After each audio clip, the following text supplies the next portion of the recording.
No, I think Island Oasis is probably the one that catches my eye because part of that improvement is about attracting older kids. So it was good for attracting, 6-year-olds, 8-year-olds, but we were missing that 12, 14, 16-year-old age group for entertainment value, and I think that we want to make sure that all the kids have a good time there.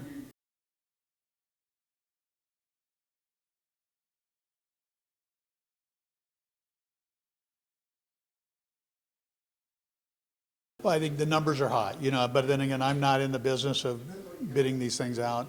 But when we built it in 1993, the water park, it was $4 million. Yeah, it's probably 4 times that at this point. So they are what they are, and people will sharpen their pencil when they're doing the bid. So it's good. I think splitting the pool we had done before. That was part of the original plan as well. But it was split with a submersible bumper between the two. So that concept is just a rehash of the other one, the old one.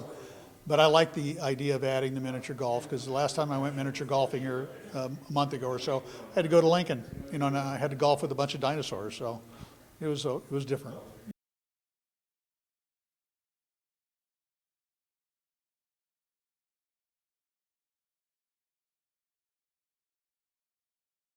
Yeah, I like it there, and I like with the splash park, and I like the longer, open before the pool does, and extending it till October.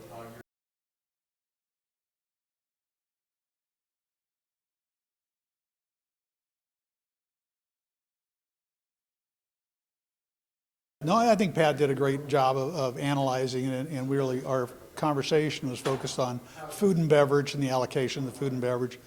And Pat's pretty conservative, and so he had it down. So I think he did a good job of preparing and presenting for us.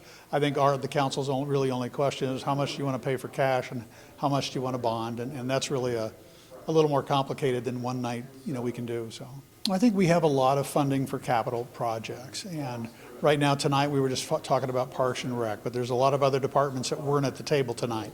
But for Parks and Rec, this was a great conversation. We have sales tax dollars, we have casino dollars, we have, other dollars that are available for capital. So that's really for the other departments. But I like the conversation tonight and where we're going with it.